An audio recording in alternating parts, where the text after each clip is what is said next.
إن الحمد لله نحمده ونستعينه ونستغفره ونعوذ بالله من شرور أنفسنا ومن سيئات أعمالنا من يهده الله فهو المهتد ومن يضلل فلا هادي له أشهد أن لا إله إلا الله وحده لا شريك له وأشهد أن محمدا عبده ورسوله يا أيها الناس اتقوا ربكم الذي خلقكم من نفس واحدة وخلق منها زوجها وبث منهما رجالا كثيرا ونساء واتقوا الله الذي تساءلون به والأرحام إن الله كان عليكم رقيبا. لپاش سپاس و ستایشێکی بێهامتا بۆ کردگاری مەزنوو داواکردنی درود و ڕەحمات بۆ سەرگیانی پاکی پێشەوەی مرۆڤایەتی محەممەد صلی الله تعالى عليه وسلم. فقه الحياة تێگەیشتن لە ژیان بەشێکی زۆر گرنگە و ئەرکێکی زۆر سەرەکیە لە ئەرکەکانی خەڵکی موسڵمان، تایبەت لە زەمانەکانی فتنەیە ئینسانی موسڵمان ئەبێ لە ژیانی موسڵمانانەی خۆی زۆر چاک تێبگا، نابێت دنیای لێگەڕێ بۆ کافران و خۆشی دابنیشە لە مزگەوتە و خەریکی تاعەت و عەبدایەتی بێ. تاعەت و عەبدایەتی حەقیقی لە فقهی حەیاتە ئەوەیە کە تۆ لە ناو مزگەوت و لە دەرەوەی مزگەوت کەسێکی مولتەزیم و کەسێکی پەیوەست بە دین و خواناسی و دینداریەوە بی. أصحابي پیغمبر صلى الله عليه وآله وسلم مفهومي أميان زور باش كردبو ويكاتك فتنة كان بلاو أبو نوا أوان لبرانبر فتنة كان زور بارز راوبون شوين فتنة كان نأكوتن زماني خوان لفتنة ورنأدا دسيان تيكالي فتنة كان نأكرت جهاني إسلامي هشيار بو أجر كافران فيلك یا فتنەیەکیان هەڵبدایەتە ناو جیهانی ئیسلامیەوە و ناو موسڵمانانەوە هەرزوو موسڵمانان کۆ ئەبوونەوە و گرفتەکەیان چارەسەرە کرد و عیلاج ئەکرد. ئەچینە خزمەت ساڵی هەژدەی کۆچی خلافەتی عومەری کوڕی خەتاب ڕەزا و ڕەحمەتی خوای لێبێ. عومەری کوڕی خەتاب قەراری دابوو کە گەشتێک بکات و سەردانێکی شام کات، جوندەکان لەوێ بەسەر کاتەوە پلانی نوێ بۆ ئومەتی ئیسلامی دابڕژ. کاتێک کە ئیمامی عومەر ڕەزا و ڕەحمەتی خوای لێبێ کەوتە ڕێ، پێش ئەوەی بگاتە ناو شام و داخڵ بێ، ئەبا عوبەیدە بەخۆی و هەندێک لە جێیشەکەیەوە هات بەرەو پێشوازی لە شوێنە گەیشتت بە یەکتر. لە دوای حەوانەوەیەک هەواڵیان بۆ هات کە وردەوە تاعونی عەمواس بڵاو ئەبێتەوە لە ناو شامە، یەکەم تاعون و نەخۆشی گشتی بە ناو موسڵمانانە بڵاو ئەبێتەوە. ئیمامی عومەر ڕەزا و ڕەحمەتی خوای لێبێ زۆر ڕقی لە ئیختیلاف بوو، زۆر ڕقی لەوە بوو کەسێک بە پێچەوانەیی ئەمیری ئیمانداران قسە بکە. بۆیە لە بنێوان ئەوەی کە بگەڕێتەوە و نەچێتە ناو شامەوە یا بچێتە ناو شامەوە گوێ نەداتێ بە ئەم بەڵایی کە ڕووی کردوتە ئومەتی ئیسلامی، هات بڕیاری دا مشۆرەتکە بە هاوڵان مهاجرینی کۆ کردەوە، پرسیاری لێکردن بگەڕێمەوە لەگەڵ ئەم بەقای سەحابەکە لەگەڵ ماماون هەمویان هاتوون، ئەمانە بفەوتێنی تر کەس نامێنێ لەوانەی کە پێغەمبەریان صلی الله عليه وسلم بینیوە، یانە بچمە ناو شامەوە گوێ نەدەمێ. اختلافیان بۆ دروست بوو، دوو ڕەئی گوتیان ئێمە خوا ئەمان پارێزی ئەچینە ناو شامەوە، ڕەئی تریان وتیان بگەڕێرەوە چونکە ئەگەر ئێوە فەوتێن ئومەتی ئیسلامی ئەفەوتێ. لەبەرەوەی اختلافیان تیا دروست بوو، ئیمامی عومەر ڕەئی هیچیانی وەرنەگرت، فەرمووی ئەنسارم بۆ کۆکەنەوە. ئەنساریان بۆ کۆکردەوە بە هەمان چەشن اختلاف لە بەینیانە دروست بوو. فەرمووی ئەمانیش لابرن، فەرمووی ئادەی ئەو پیرە مهاجرانەی کە سەرەتایی کاری ئیسلامی دەستیان پێکردەوە و ماونەتەوە ئەوانم بۆ کۆکەنەوە. مەشایخی مهاجرین کۆبوونەوە پرسی پێکردن، هەمویان بە یەک دەنگوتیانەی ئەمیری ئیمانداران بگەڕێرەوە. باش نییە لەوەی کە تۆ بچیتە ناو ئەم بەڵاو ئەم مصیبەتەی کە هاتووە ئەبێ بگەڕێتەوە. ئیمامی عومەر لەبەرەوە هیچ اختلافێکیان تیا دروست نەبوو، ڕێی ئەمانی وەرگرت، فەرمووی بڕیار ئەدەین بە گەڕانەوە بياني هرهم وأقرينه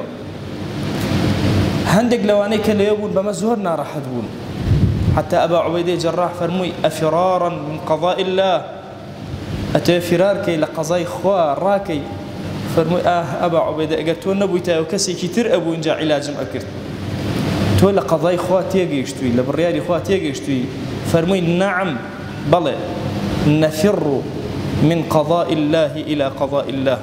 من قدر الله إلى قدر الله لقدرك ودرس وقدري كتير لبريارك خواتنا برياري كتير أم فكري إمام عمر أم تيجيشني إمام عمر بير كرا ولا تأستي برزايا يا أمتي إسلامي أمر شلون بير أكاتو شلون لقدر كان در أتي وقدري تير إمام عمر روكاتا أبا عبيدة بي الله أقربيتو لدولك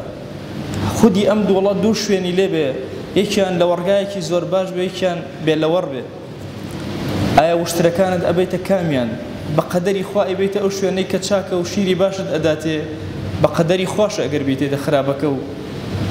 لبي لورينو هيتش نداتي كابو قدري رب العالمين وهاد لناك كواز لوسيلة كان بيني أبي إنساني مسلمان تستيم بوسيلة كان بيت أبي وأسبابنا بكار بيني كمحمد المصطفى عليه الصلاة والسلام أمري فيك كم كاتا عبد الرحمن كرعو قرايا لبكاري كان روشتبو فرموي جوم ليب ولا في غمر صلى الله عليه وسلم فرمويتي أجر بيستان لشارك وباء ومصيبة بلاوي ورويتي مكان إمام عمر زور سباس رب العالمين كرك الشوراي مسلمانان عقلاني مسلمانان قصي كان في موافقي قصي في غمبر صلى الله عليه وآله وسلم إما أمر لجهاني إسلامية موجي كي زور خراب هزي كي زور نوازة شبرز عشوائيات ركرة أمتي في غمبر صلى الله عليه وسلم أولي الأمر عقل كان أمت نازن شون بير كانوا برواء كان زمانك تيكوتوين أقل لتوركم الله كان اشتباو بهما قصيتي أكين هما سيري أكين هما لايكيبو أكين كومنتي لسر أنوسين قصي لسر أكين كأما صفة أمتي في غمبر نبو صلى الله عليه وسلم هميشا عامتي مسلمان قصيان نكل أبدا فقه جيان أمت في الله فقه جيان بيت الله أي مسلمان أبي وريابجي أبي همو كسي أمتي في غمر صلى الله عليه وسلم قصر لها مشتاق نكا أبي بزاني الزمن چه زمنك لكوا كاركي تو چون كاركي زمني چقسيك و چونا إمام ماوردي لأدب الدنيا والدين أفرمه ممكن أمتي إسلامي لشوينك زور بهيز بن باج لكافر بسنن لشوينك زور لاواز بن ليكاتا باج بكافر بدن ممكن برانبر بكافرك زور لاوازي باجي أديته برانبر بكافرك أو اندب هزي باجي لورقري وتليكاتا أمتي إسلامي دور رئيس زور جواز وبيتشوانو أبي قبول يشكره ويو كسانك قالوا قول أبنا ولا فكري إسلامية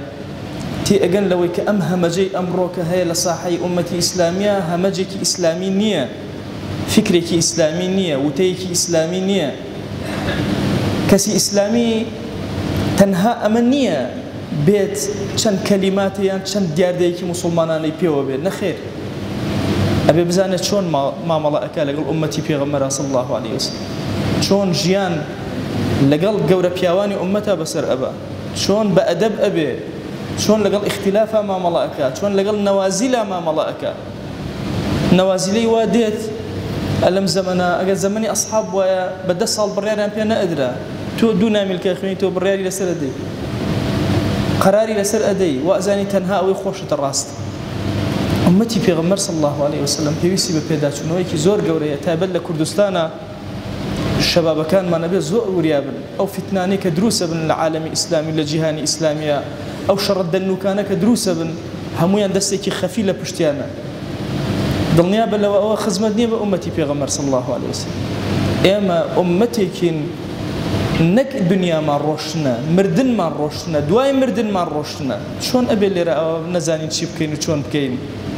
أبي زور عقلنا ما ملكين زور وريانا هالسكوت كين لعل رب العالمين درجة خير كان مسر ما أكاته ودرجة خير من لي أكاته ڕۆژی نەسرەتمان پیشان ئەدا نەسرەتێک کە شەکاوەی قورئان و سنەتی پێغەمبەر صلی الله عليه وآله وسلم لە ئاسمانی عەدالەتی جیهانیە ئەبینین. خوای گیان لێت ئەپاڕێنەوە لێت ئەلاڵێنەوە لەسەر جەم گوناهەکانمان ببوورە داوات لێ ئەەکەین بە ڕەحمەت و بەزەی خۆت لە هەموو عومرمانە غیبەتی هەر موسڵمانێکمان کردو خوای لە گوناهی ببوورە یا ربی خوای هەر موسڵمانێک غیبەتی کردوین لە گوناهی ببوورە یا ربی خوای زوڵمان لە هەر موسڵمانێک کردووە خوای لە گوناهی ببوورە هەر موسڵمانێک زوڵمی لێ کردوین خوای لە گوناهیان ببوورە إلهی داوات لێ ئەەکەین دڵی ئومەتەکەی پێغەمبەر صلی الله عليه وسلم یەکخە خوای بۆ خاتی گەورەی خۆت یەک ماڵمان کە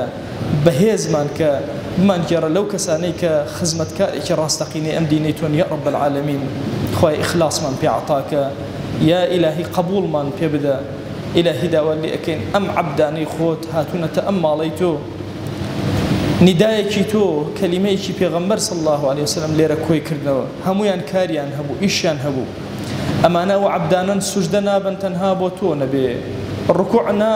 نابن تەنها لە حوزوری تۆیان نەبێ إلهی ئەمانە دەستی زەلیلی دوعا بەرز ناکەنەوە تەنها لە بارەگای تۆیان نەبێ دوعاکانیان گیرا بکە ادعوا الله وأنتم موقنون بالإجابة.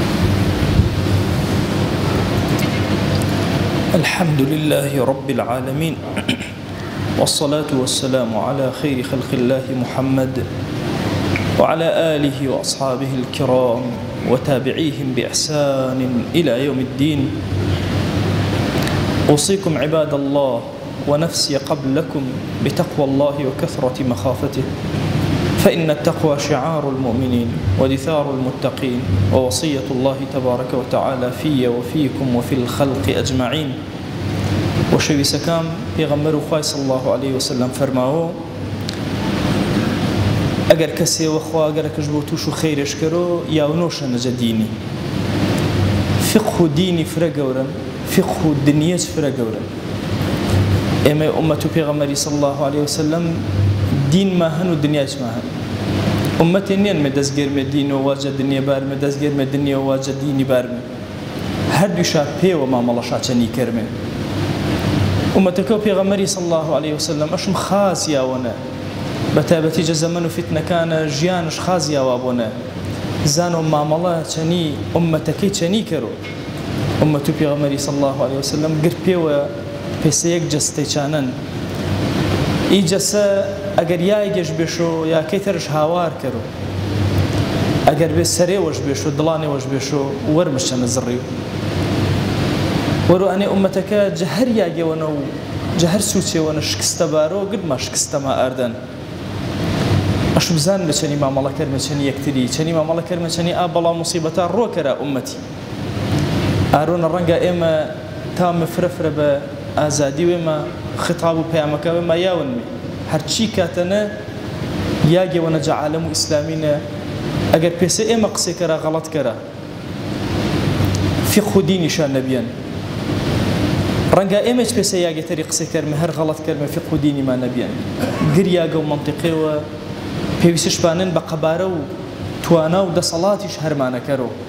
نجزيا ترجع حجم ويشو بنش نكريو بيغمر خواه صلى الله عليه وآله وسلم يوجد غزو مباركانا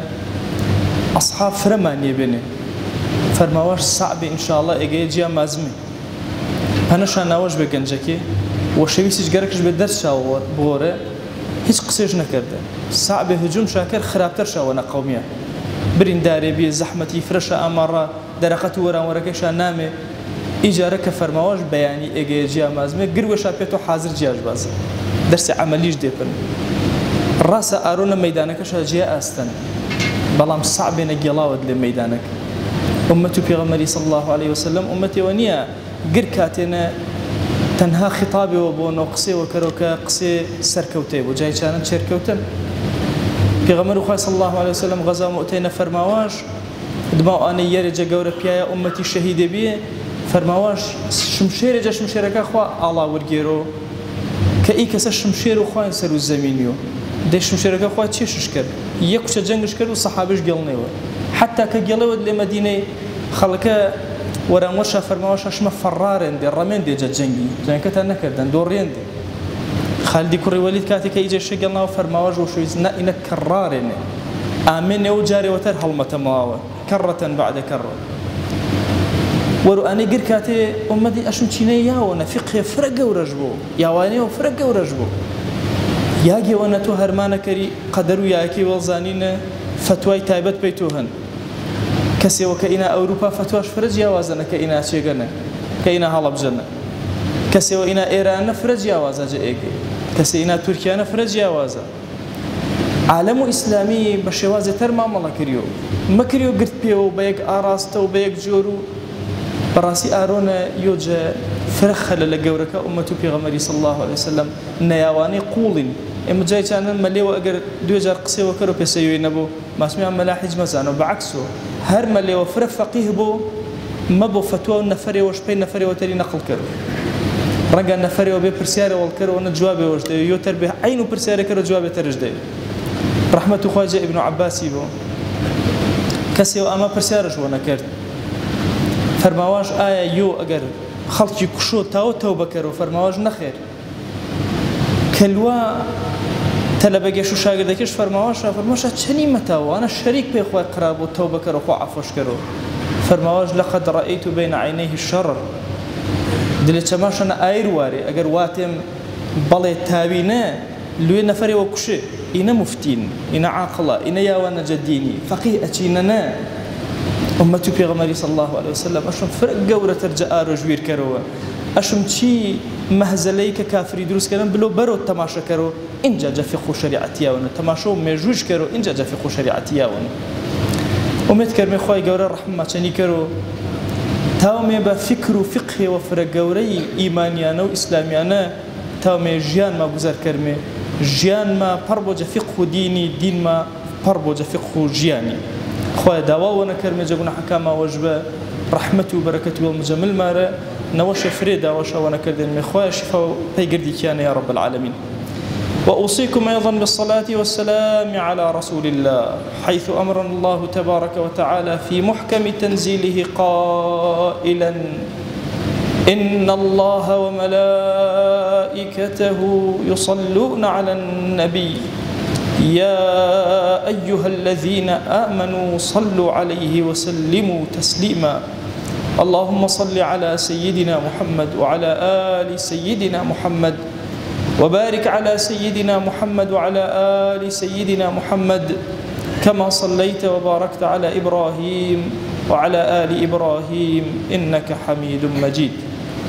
اللهم اغفر للمؤمنين والمؤمنات وللمسلمين والمسلمات ولمن أنشأ هذا المكان. اللهم أعز الإسلام والمسلمين وأهلك الكفرة والملحدين. اللهم انصر من نصر الدين واخذل يا رب من خذل الإسلام والمسلمين. اللهم آت نفوسنا تقواها فزكها أنت خير من زكاها أنت وليها ومولاها. آمين آمين والحمد لله رب العالمين. أقم الصلاة يرحمك الله.